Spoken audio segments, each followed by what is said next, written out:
Hello student, मैं हूं नबी और आप देख रहे हैं लर्न विथ नबी। आज हम पढ़ने वाले हैं क्लास 10 मैथमेटिक्स के पहले चैप्टर का पहला टॉपिक यूक्लिड विभाजन प्रमेय, यूक्लिड विभाजन लेमा। यूक्लिड विभाजन प्रमेय का नाम एक महान गणितज्ञ यूक्लिड के नाम पर रखा गया है। तो पहला सवाल ये उठता है कि यूक्लिड कौन है। तो यूक्लिड है नहीं बल्कि यूक्लिड थे। यूक्लिड थे यूनान के प्रसिद्ध गणितज्ञ। ठीक है, यूक्लिड जो है प्राचीन यूनान के प्रसिद्ध गणितज्ञ थे। उसका जन्म 325 ईस्वी पूर्व में हुआ था। ठीक है, और उनका जन्म स्थान था मिस्र का अलेक्जेंड्रिया। ठीक है, तो यूक्लिड का जन्म हुआ था आज से लगभग 300 ईसा पूर्व मिस्र के अलेक्जेंड्रिया में। यूक्लिड को जो है ज्योमेट्री का फादर भी कहा जाता है, फादर ऑफ ज्योमेट्री भी कहा जाता है, ज्यामिति का पिता कहा जाता है। यूक्लिड ने एक पुस्तक लिखी थी जिसका नाम था एलिमेंट्स, और उस पुस्तक में उन्होंने उस समय तक ज्ञात सभी गणितीय ज्ञान को एकत्रित किया था। ठीक है, उसमें 13 चैप्टर्स थे। उस बुक में 13 अध्याय थे, 13 चैप्टर्स थे या बुक्स थे। और उसके 7वें चैप्टर में उन्होंने संख्या सिद्धांत का वर्णन किया था, और वहीं पे उन्होंने बताया था यूक्लिड विभाजन प्रमेयिका के बारे में या यूक्लिड विभाजन प्रमेयिका प्रमेय के बारे में। ठीक है, अब सवाल उठता है कि यूक्लिड विभाजन प्रमेय क्या है। तो आइए समझते हैं यूक्लिड विभाजन प्रमेय के बारे में। तो यूक्लिड विभाजन प्रमेय कहता है कि यदि a और b दो धनात्मक पूर्णांक हो तथा a greater than b, a बड़ा हो b से, तो दो पूर्णांक q और r अवश्य होंगे कि a बराबर बी क्यू प्लस r, जहाँ 0 less than r less than b। अच्छा, ये तो बहुत ही कॉम्प्लिकेटेड हो गया। हम लोग इसको आसान शब्दों में समझने का कोशिश करते हैं। आसान शब्दों में हम लोग कह सकते हैं कि यदि किसी बड़ी संख्या को छोटी संख्या से भाग दिया जाए तो हमें भागफल और शेष प्राप्त होगा। यह भागफल और शेष प्राप्त होता है। ठीक है, और शेषफल हमेशा भाजक से छोटा होता है। हम आसान शब्द में एक बार और रिपीट कर देते हैं, यदि किसी बड़ी संख्या को छोटी संख्या से विभाजित किया जाए तो हमें भागफल और शेषफल प्राप्त होगा। शेष जो है वो भाजक से छोटा होगा। ठीक है, इसको हम एक और तरीके से डिफाइन कर सकते हैं कि यदि किसी धन पूर्णांक a को किसी दूसरे धन पूर्णांक b, a greater than b, a मतलब b से बड़ा है, b से विभाजित किया जाए तो भागफल q और शेषफल r बचेगा या r प्राप्त होगा। ठीक है, तथा भाज्य बराबर भाजक गुना भागफल जोड़ शेषफल होगा। हम लोग भाज्य को a से डिनोट करते हैं, रिप्रेजेंट करते हैं, भाजक को b से, भागफल को q से और शेष को r से। ठीक है, थोड़ा सा हम लोग जो है इसको उदाहरण से समझने का कोशिश करते हैं। मान लीजिए कि दो संख्या हैं 17 और 15। तो आप यहाँ पर देख रहे हैं कि a बड़ा है और b छोटा है।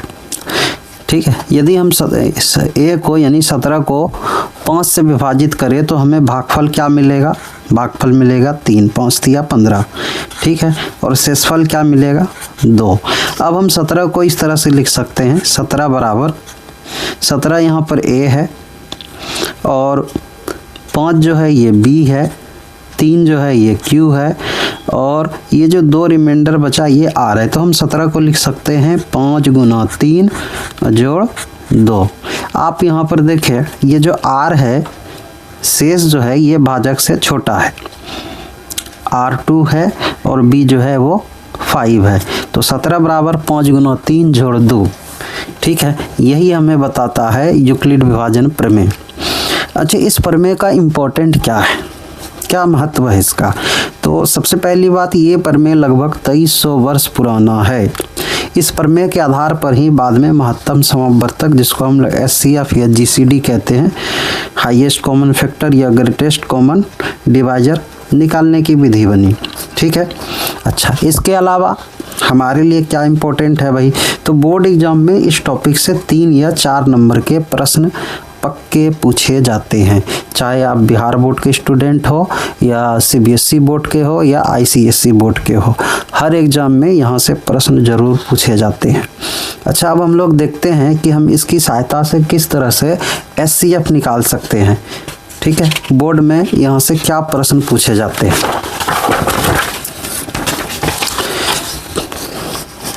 बोर्ड एग्जाम में इस क्वेश्चन को कई बार पूछा गया है। ठीक है, क्वेश्चन है यूक्लिड विभाजन प्रमेयिका की सहायता से 225 और 135 का महत्तम समापवर्तक ज्ञात करें।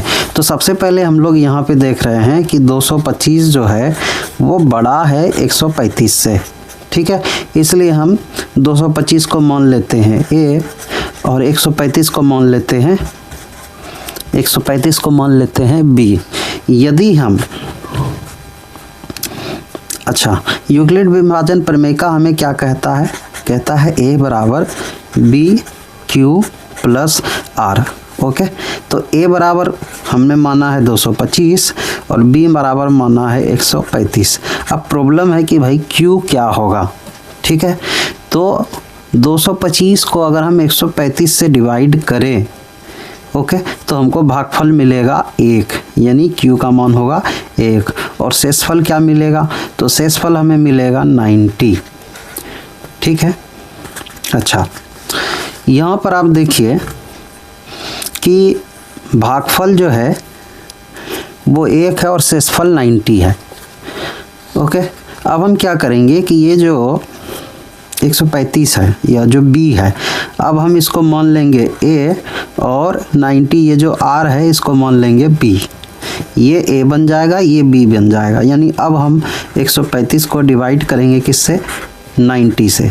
तो ये अगर आप 90 से 135 को डिवाइड करें, ठीक है, कॉपी में नोटबुक में आप करके देख सकते हैं, तो हमको भागफल मिलेगा 1 और शेषफल मिलेगा 45। अब जो है हमारा ये जो 90 है ये बन जाएगा हमारा A और ये जो 45 है ये बन जाएगा B। यानी अब हमको 90 को 45 से डिवाइड करना है। अगर आप 90 को 45 से डिवाइड करें तो भागफल मिलेगा 2 और शेषफल मिलेगा 0। ठीक है, जैसे ही आपको R जो है वो 0 मिल जाए, यहाँ पे देखें R जो है वो 0 हो चुका है, यहाँ पे R 0 नहीं था, यहाँ भी R 0 नहीं था। ठीक है, तो आपको जैसे ही R जो है 0 मिले, तो जहाँ पे आपको R 0 मिलता है, शेष 0 मिलता है, उसके ठीक पहले वाले टर्म का शेषफल, जैसे यहाँ पे देखें यहाँ 0 मिला तो इसका ठीक पहले वाला टर्म ये है। ओके, इस टर्म में जो R है वो कितना है? 45 है। यही HCF होता है, यानी R हमको 0 मिल चुका है, इसलिए हम लिख सकते हैं HCF of 225, 135 is equal to 45।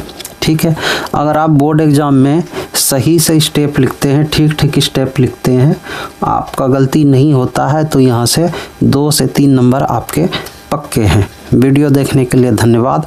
आपका अगर कोई सुझाव हो तो कमेंट बॉक्स में लिखें। अगर आपको वीडियो पसंद आया हो तो वीडियो को लाइक करें, चैनल को सब्सक्राइब करें। Thank you.